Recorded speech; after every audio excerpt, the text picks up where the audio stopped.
right. Happy Friday, everybody, and welcome to our chat about creativity, how to boost creativity to gain more inspiration and maybe help us be better at what we do. Maybe a little bit of creativity couldn't hurt us. I think I've always sort of fallen into that bucket of, oh, I'm just not that person. I don't consider myself a creative by nature. I see all of these people that just seem to whip out a pen and make magic happen. But I believe that that's a limiting belief because creativity comes in so many shapes and forms, and how we apply that creativity, I think, becomes really important. And speaking of people who can whip out a pen and do something, Learn Something New Wednesday, it's in October, so I know it's a ways away, but I'm really excited because I got Rachel Burnham, and she is like the queen of sketchnoting. And so she's going to do a Learn Something New Wednesday for us on sketchnoting.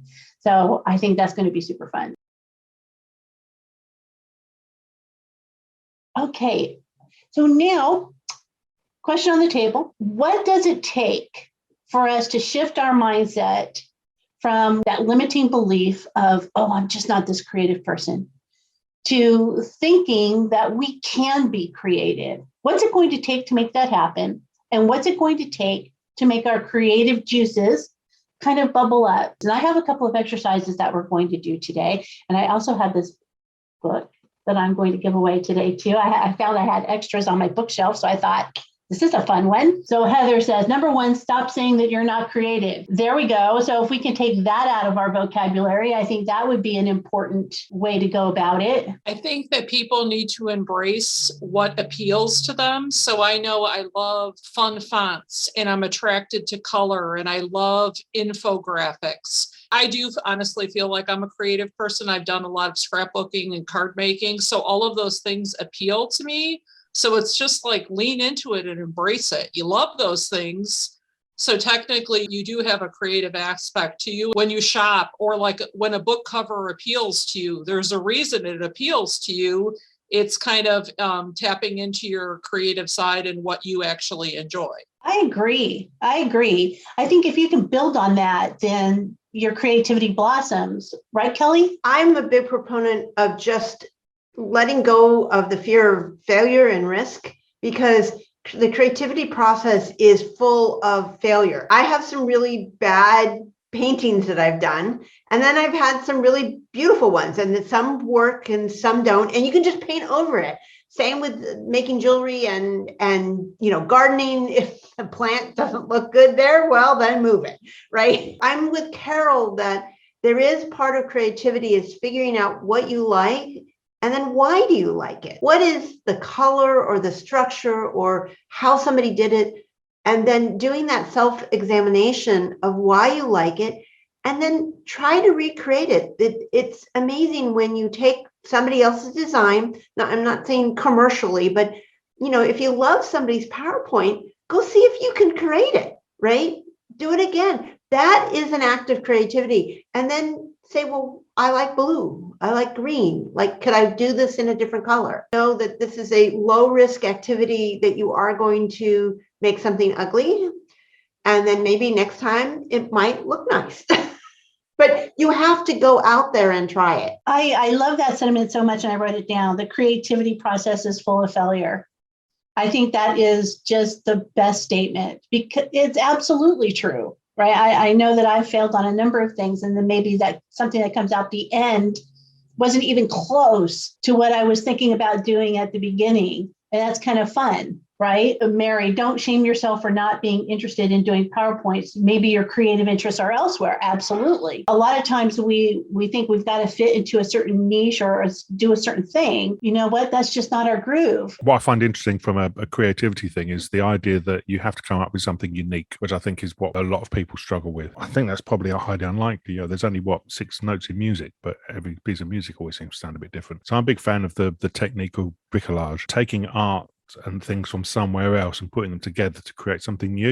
And you can do the same thing with ideas. So a load of the stuff that I talk about is taking ideas from other places, reinterpreting them, changing them slightly. And so one thing I would always encourage people to do is to look at, well, what are the ideas that you like but don't quite make it, and what can you do to change them? That is a really good first step in terms of creativity. Being creative isn't coming up with something new. It's coming up with something which works for you.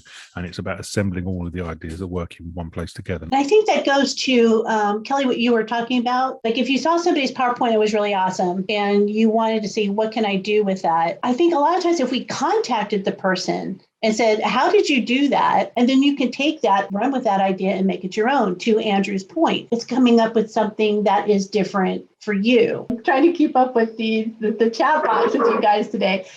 Creativity could be imagining something new or innovative. An example would be to revise a process or methodology. You know what? That's a great point, JD. Do you want to carry that forward? I guess where I was going was it doesn't necessarily have to be something like a design or a PowerPoint or a drawing or something like that. The creativity can be identifying something that can be used to improve a process, or looking at something in a new way or a new light. I like that a lot because I you know what? I think that's another thing that compels us to think that we're not creative by nature because we're automatically thinking about creativity as an art form. When we think about creating different processes, that is also a creative process. That's an iterative process that can be very creative. Carol, getting out into nature can also inspire creativity. Colors, textures, plants, flowers. Absolutely. So Carol, is that something you do often? Yes. So I'm not a huge summer person, so I don't find myself walking a lot in the heat of the summer, but I will go on an early morning walk or an evening walk. And I just try to just live in the moment. And like when the air feels fresh and it's on your skin, and I just try to look at things that I see like in my neighborhood or wherever I'm walking. I live in Illinois, so a lot of people plant these spring flowers in front of their houses, and you see like these brilliant like purples and magentas. I'll snap a photo and like kind of save something like color that inspires me or something that I see that inspires me, and I'll kind of contemplate it later on why I liked it so much. I'm with you. And I'm from Illinois too, I think, as you might know. Yes, it's here, Illinois in the house. I think other, Midwestern and Eastern states are probably similar. We get so much winter. And then when spring starts to come through the snow, and when the summer flowers finally start to bloom, you have almost a new appreciation for these colors that you haven't seen in like 6 months. I think that it does spark something. And I do that too, Carol, is I find myself taking pictures of things because I'm attracted to the color, not necessarily because I'm attracted to whatever that thing is. And so I think from a creativity perspective, if we followed our instincts, that might lead us to fuel whatever passion or whatever project that it is that we're trying to fuel. On my phone, I created a photo album called Inspiration. And when I see something, I'll either, if you see it on a website and I'll do a screenshot, or if it's live in real life, I'll actually snap a photo and then I keep adding photos to that album in my phone. And then when I'm just looking for something nice to look at, I'll pull up that album and scroll through all the photos. So I love that it's idea. helpful. I love that idea too. I do that. I love to read too. And I go to the library or the bookstores, and I do the same thing with book covers, because some book covers are just great. It's like a great font or a great color and it catches your eye. And I do that a lot. Connie, I love that you do that also. Yes, I agree with you with the bookstore. I find book covers to be hugely fascinating. I thought I was the only one who thought that. So thank you, Carol. So Connie, you struggle with the difference between creativity of an artist versus creativity of a non-artist. You want to take me through your comment there? I grew up my mother was an artist and a musician. She could draw anything, paint most anything. She could play most any instrument. And several of my sisters and brothers are just like that, and nephews and nieces. So I feel like I live in an artistic family, and I am not that way. My brain's like a computer. Accounting is easy for me.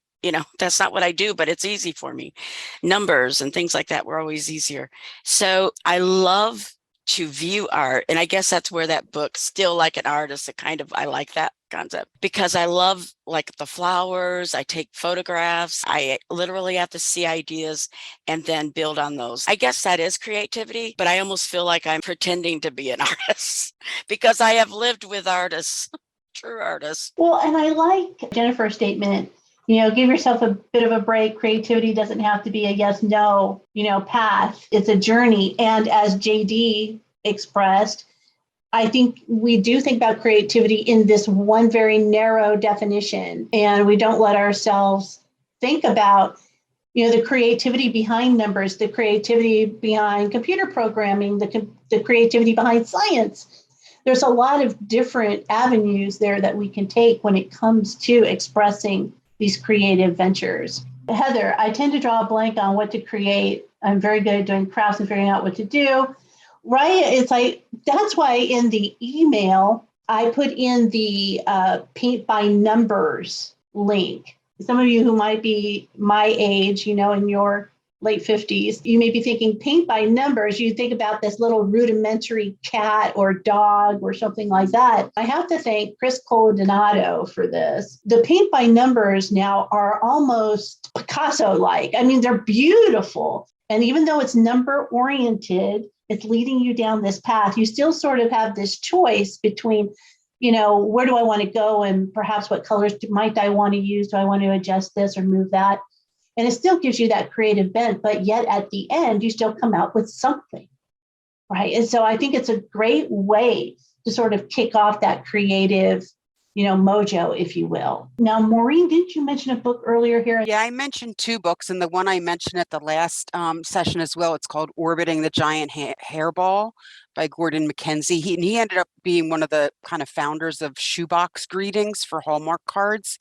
And he just talks about, if you ask young kids, like, who thinks they're creative or who's artistic, who wants to be an artist, like a lot of hands go up. But then the older that they get, like the fewer hands that go up, because the message is sent that, well, creativity, that's not worth, or artistic pursuits, that's not viable, like that's not important, kind of thing.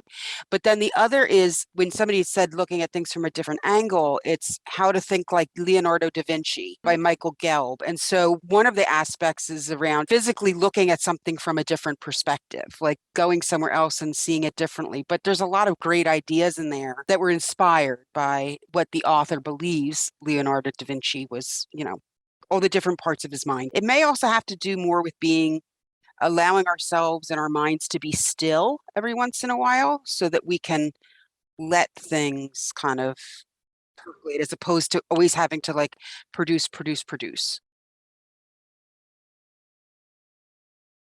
And let's talk about the creative process. When do you feel creative? For me, I agree with you, Maureen. It's when I'm doing nothing, or what would be a nothing task, like doing the dishes. All of a sudden, I get a thought about something that I was thinking about earlier during the day. What activities do you guys do that seems to allow creativity to flow through? In the shower. Thank you, Kelly. I wasn't going to say it because I thought that might be TMI for some people, but I agree. When I'm in the shower, it just seems like I have these ideas. But we can't take long showers in California any longer. So you probably shouldn't in general anyway, right? But I find that, you can get that in the swimming pool, the sound of rushing water, like when we go hiking and we go stop at a creek, and the whole family loves to just sit by the creek and listen to the water running, and you can let your mind wander, and the creative ideas come to me during that time. So there's something for me, there's something that water seems to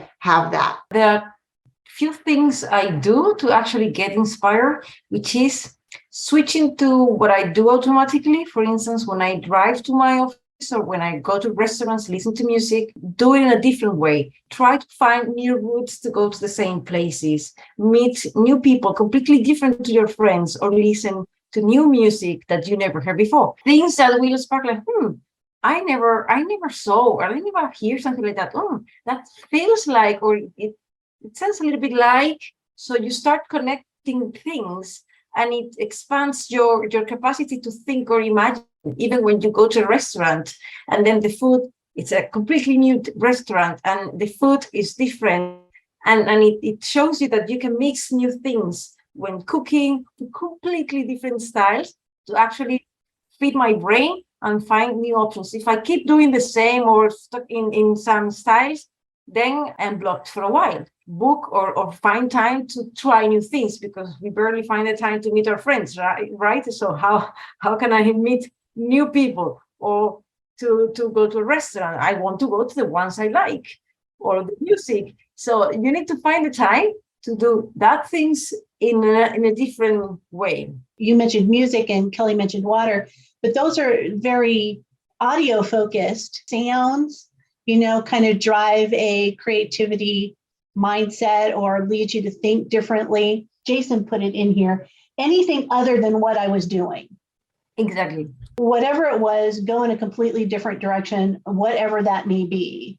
So Jason, do you have an example of that? How do you use that? Oh, it's anything. I just walk away. So if I'm supposed to be producing a video or something for a course and I can't get like, where do I want to start with this? I will go and do something else or work on some reports or something, or walk around, just take my brain away from focusing on that creative thing that I need to do. And then ultimately something will just trigger in the back of my head and then an idea will pop in and I'll just, then I'll be hyper focused on it for the next 3 hours. When we step away, we allow the clutter to fall away. I think if we focus on it too much, that sometimes can create a block. Right. That forest through the trees. Right. Saying. Yeah. And Mary, I'm with you. So Mary, do you want to talk to me about how journaling helps you? Well, I'm a writer to begin with. So anytime I'm going to put pen to paper, that's going to make a huge difference for me. I just read Heather's comment, and yes, the act of writing is also art, and it's taking thoughts and making them visible, and that is visual art, which never occurred to me. Thank you, Heather, wherever you are in there. Sorry, I'm going to stop and cry now because that's just like, oh my God. Anyhow, journaling. Yeah. So I'll write down, whatever I'm thinking, or hey, the sky is blue, the grass is green, the birds are singing, blah, blah, blah. Not thinking about what I'm trying to be thinking about, just thinking about what I'm feeling in this moment. We recently changed CEOs and all of us are not really happy about that. And I was journaling my feelings about that and knowing that I need to get past my baggage with this person and having absolutely no idea how. And as I'm journaling, an idea comes out of left field and I'm like, oh my God, I should try that. It worked when I was dealing with other baggage, and presto changeo. I'd say 80% of the baggage is gone now. But I'm a writer, so writing is how I figure things out anyway. There is something to be said about that. A few of the creativity books and articles and such that I've read over the years say something about like brain dumping, or just taking a moment, picking a topic, and just writing something off the top of your head, just to get ideas out. Just starting your day with 10 minutes and just writing stuff down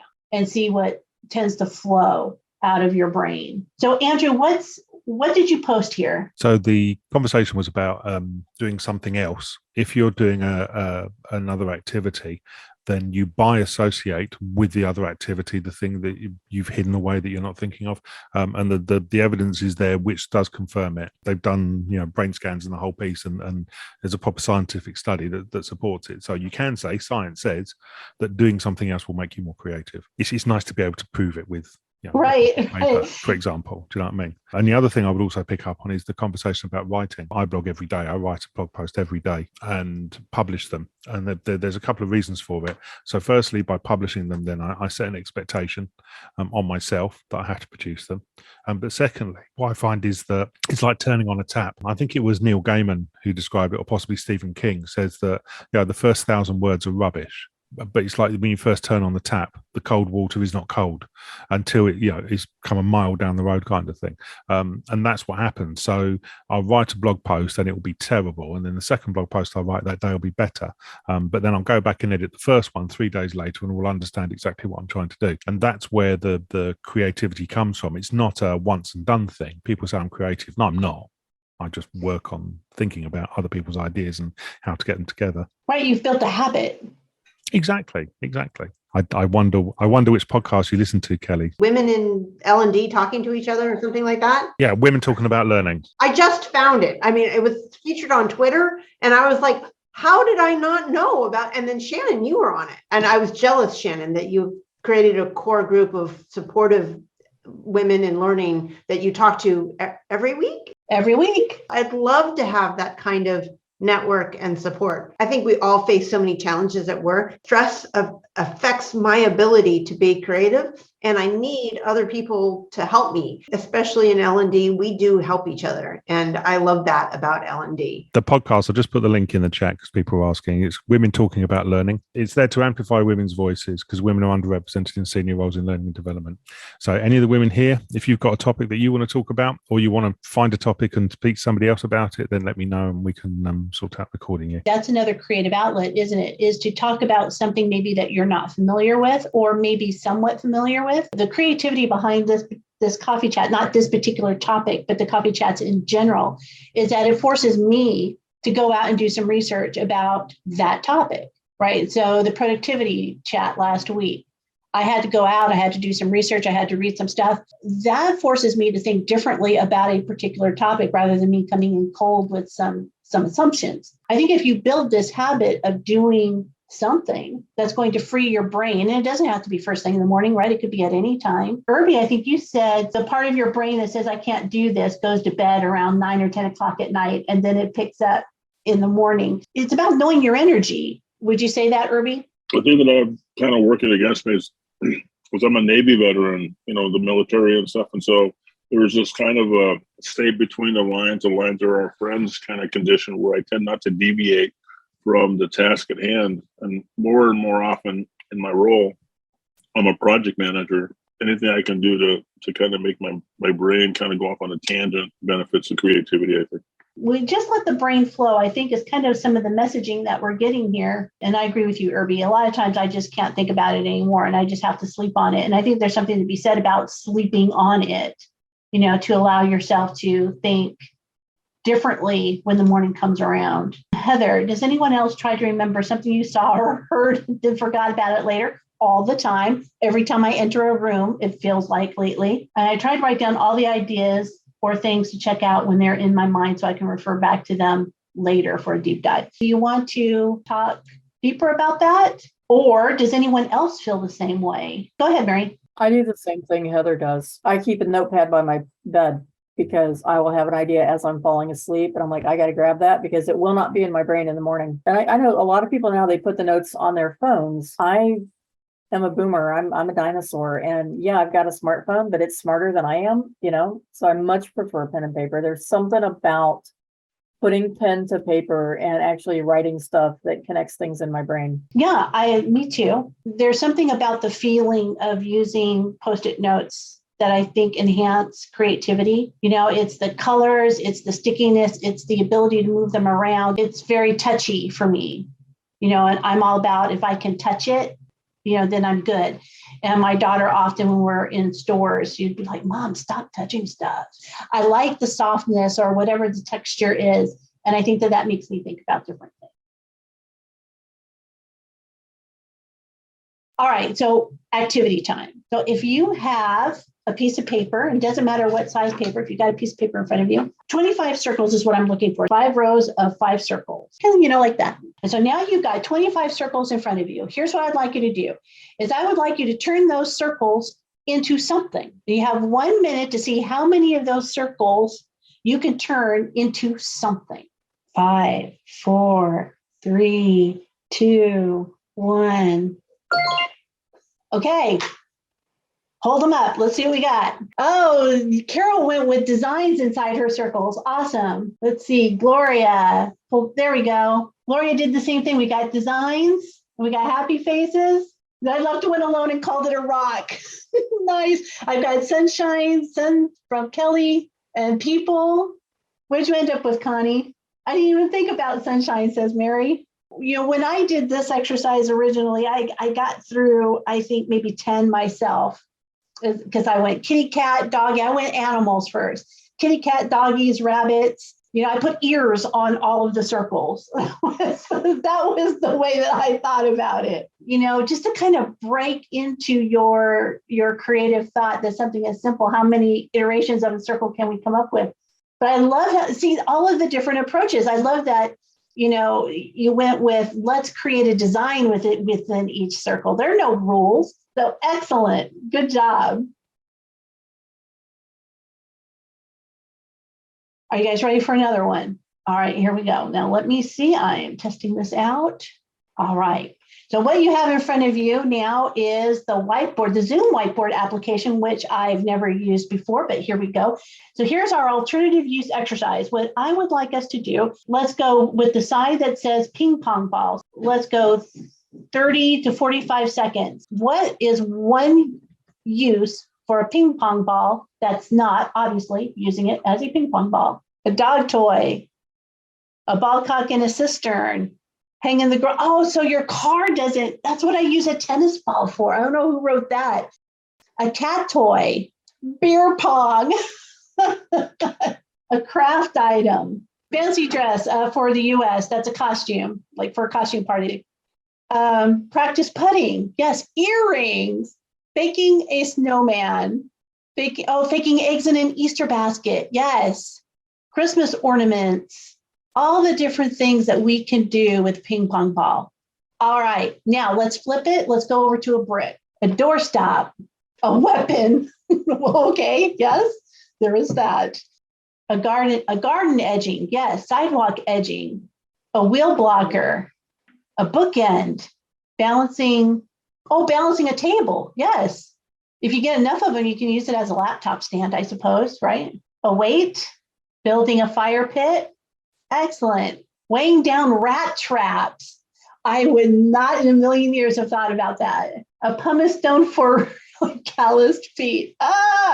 Vandalism. Oh, yeah, there's one way to get back at that noisy neighbor, right? What do those exercises tell us? What purpose does this help us with or help you with? I feel like one thing immediately comes to mind, but then when you start seeing other answers come in, it boosts your thinking. Right, because we can feed off of each other. So there's something to be said about trying to work your creative juices in a group setting, right? So you can better collaborate and bounce ideas off of each other. I think it flexes your brain. It kind of like makes you go a little bit further and think, oh, what can we use it for? It's like trying to make your brain a little bit more elastic. Yeah, I think so too.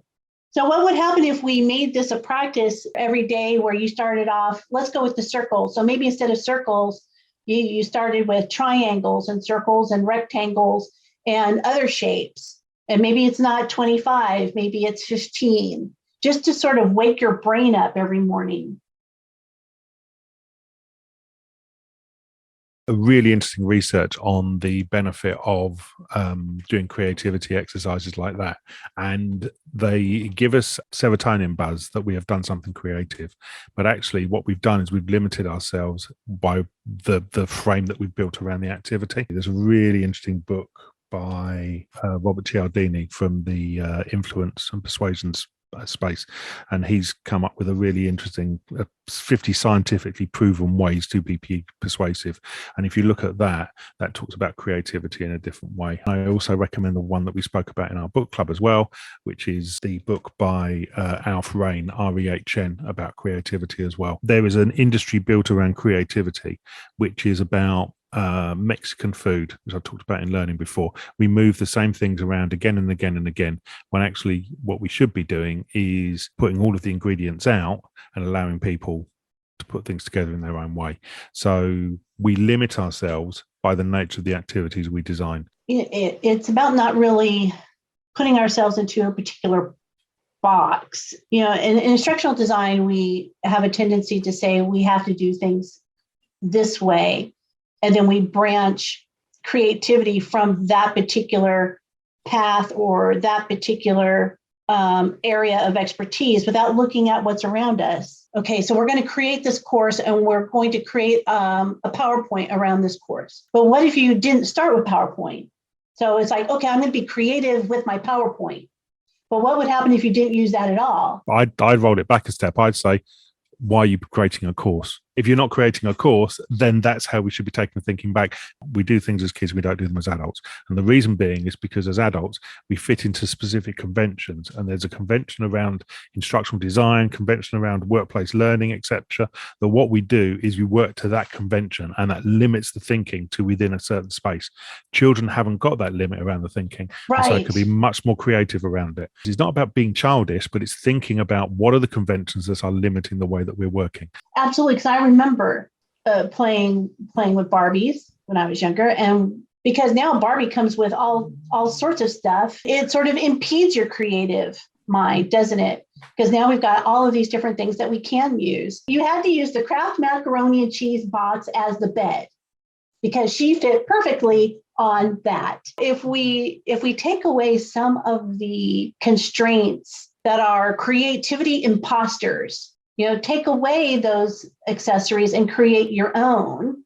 And now you're being creative. The same thing applies to conversations as well. So if you're in a group with the same group of people every week, guess what?